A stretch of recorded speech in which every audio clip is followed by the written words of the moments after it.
Well, good afternoon, private practice success community.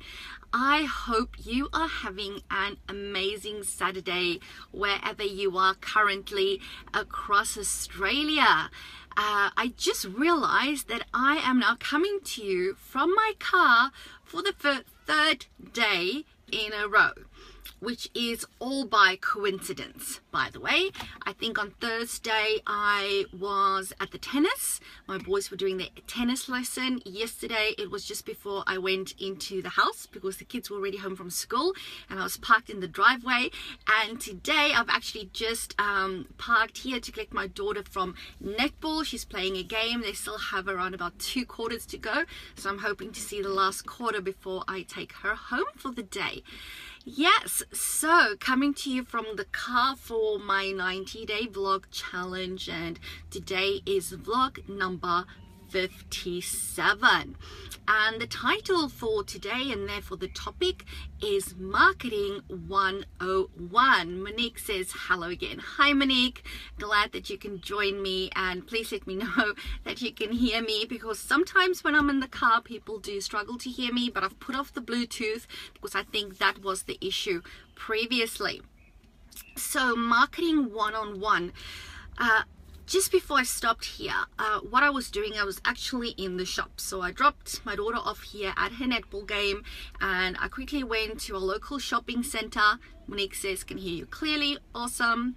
And I went to Kmart. Hi Michelle, thanks for joining. So I went to Kmart, I went to the news agency and the reject shop because I am looking for dark purple envelopes, which I'm yet to find, And the reason why I'm in search of dark purple envelopes, well, I'm hoping that purple will already give you an idea that it's business or practice related, because our practice colors are purple and silver, and my branding colors for private practice success is also purple and silver because I just love those colors. So why come up with new colors if that colors work for me? So anyway, I'm needing 450 dark purple colors. So when I say dark purple, it's really Cadbury purple. Monique says purple is my favorite color. Good choice. I agree, Monique. Purple is the color of royalty. That's what they say. So good choice. So I need to find 450 of these envelopes, because what I'm doing is I've actually paid for what's called a satchel insert for a conference that is being held, oh Jesus, at Melbourne or Sydney. It's one of those two. Don't ask me, I'll check before I send it off. I'm one of those people, I only keep details in my head that I actually have to remember, and if I don't have to, I just don't bother because my head is just too full of stuff.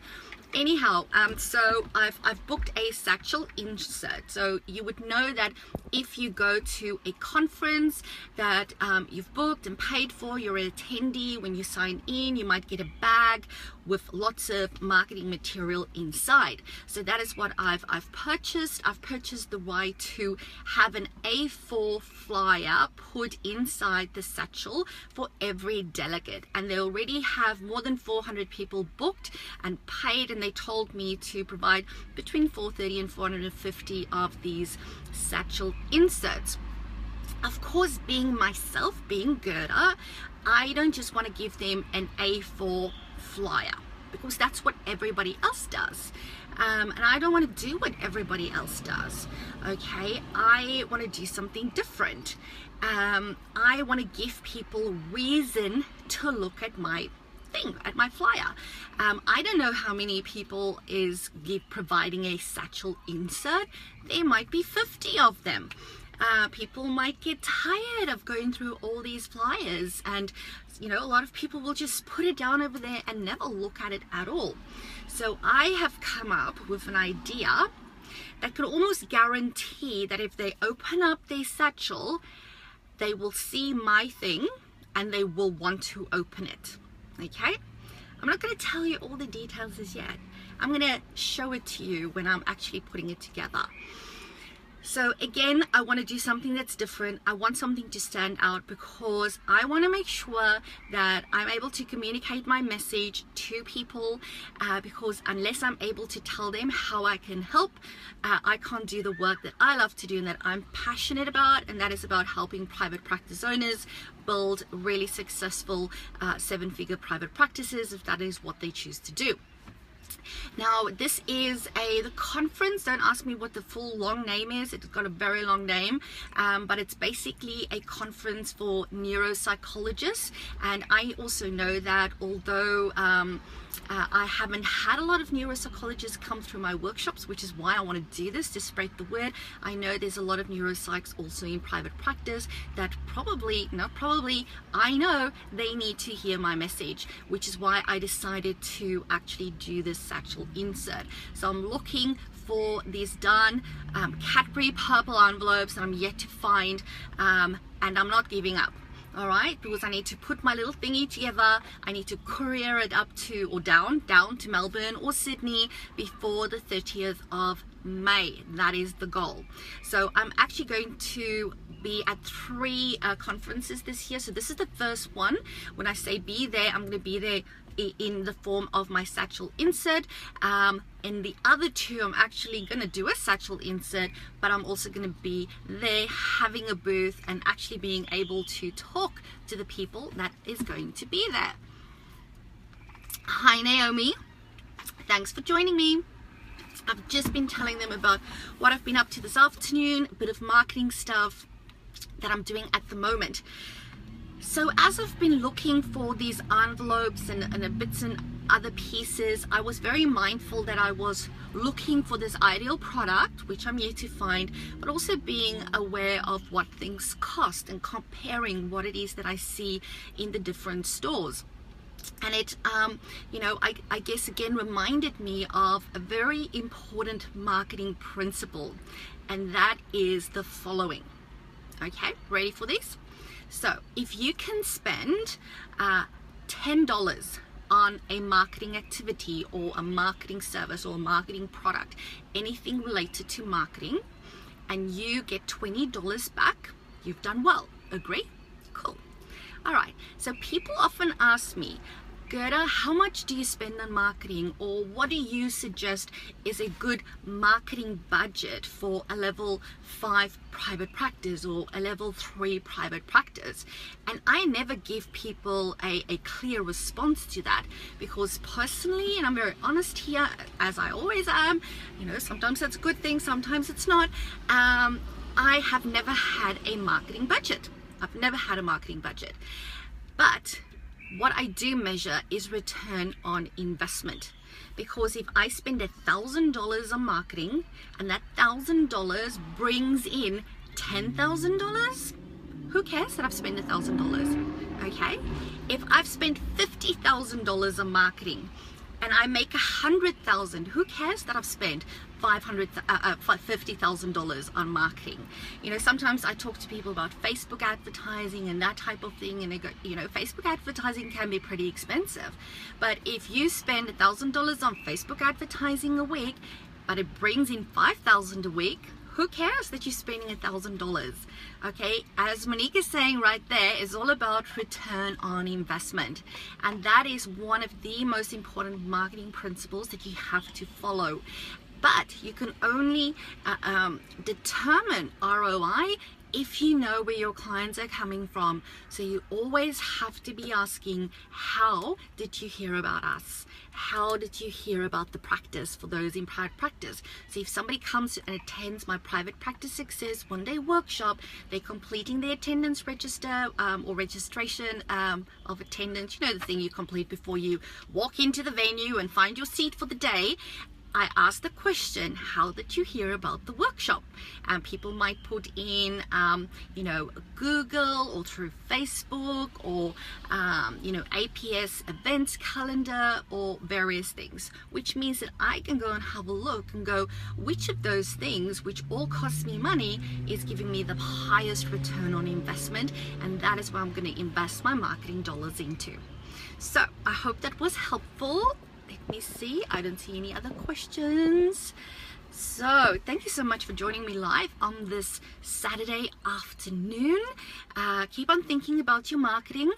Monique says, I spent $350 on a Facebook ad and got 11 new client bookings in 1 week. That was a great ROI. I so agree. I so agree. And Monique, what you will find is that because allied health professionals are slow to get into Facebook advertising, you are going to get leads much cheaper than what it's going to cost us in 2 years time. So in 2 years time, where there's going to be more people that actually realized and cottoned on that social media is a great place to advertise in. If you are an allied health professional, of course you need to just stick to the APRA rules, but as long as you do that, you're cool. This is the time to make use of that advertising, because it's going to be much cheaper than what it's going to be in 2 years time. Naomi says, should you think about ROI in terms of time as well? Most definitely. I mean, when it comes to time in marketing, I'm a big proponent of delegating a lot of marketing tasks to my team, and that's when I'm talking the psych professionals. So in terms of the private practice, I have never been the only one doing the marketing. In terms of time, you know, my principal would do it, my reception would help me with it, my team, every clinician in the practice plays a role in marketing, which means that it's not only my time. That of course is difficult to quantify, because it means that everybody then should be like really calculating how much time they spend on it. So I wouldn't you want to consider it, but it's really only an issue, I would think, if you as the practice owner is going to be doing everything yourself. And I'm a big proponent, if you've been to any of my programs, I'm a big proponent of getting your team involved, making marketing a team effort, because you as a practice owner can't do it all yourself. Of course, for me, in terms of the work I do at Private Practice Success, you know, PPS, that's me, Good Amala. So I do a lot of it. Of course, I still use people. I have a website person, Bev also does all my flyers. Obviously, she charges me for that work, so in terms of her time, so I can quantify it in that way. And of course, then my time in terms of if I go to a conference for the day and I'm standing there at the booth, which I've never done before, by the way, so this will be the first time I do that. So it will be interesting for me to work out that ROI once I've done it. And it's the same with everything. You know, I will trial stuff and I will give something a go, but I will always monitor and make sure that I can see, was this worth my time and money and energy investment? If it was, definitely I'll do it again. If not, I won't do it again. But you need to try things up, and you need to be willing to risk. You need to be willing to lose sometimes, but a lot of times you will be on the winning side, especially if other people are scared to do what you are doing, either because they don't know or they're just too scared about doing the wrong thing and getting into trouble with someone, or have somebody else judge them because, oh, psychologists can't do that, or social workers can't do that, or speeches can't do that, or OTs can't do that. Well, you know what? We can also market our services. We have to communicate to people how we can help. Otherwise, we can't do the work that we trained so long and hard for. So you can see I get very passionate about these things. Hi, Joanne. Thanks for joining. I'm glad to see you on here. Oops, I accidentally put the radio on. Monique says, not sure if others are experiencing the same, but the video keeps dropping out. That's no good. It normally tells me if it drops out. Hasn't happened this yet. So maybe Monique, try and watch the recording again. All right, everybody. I've actually spoken much longer than I thought I would, because you have been asking some really awesome questions. Thank you so much. Yes, that's it for me for today. Remember, as always, all you need to do is say yes to your very own level 5 ultimate private practice, and I'll speak to you again soon. Bye for now.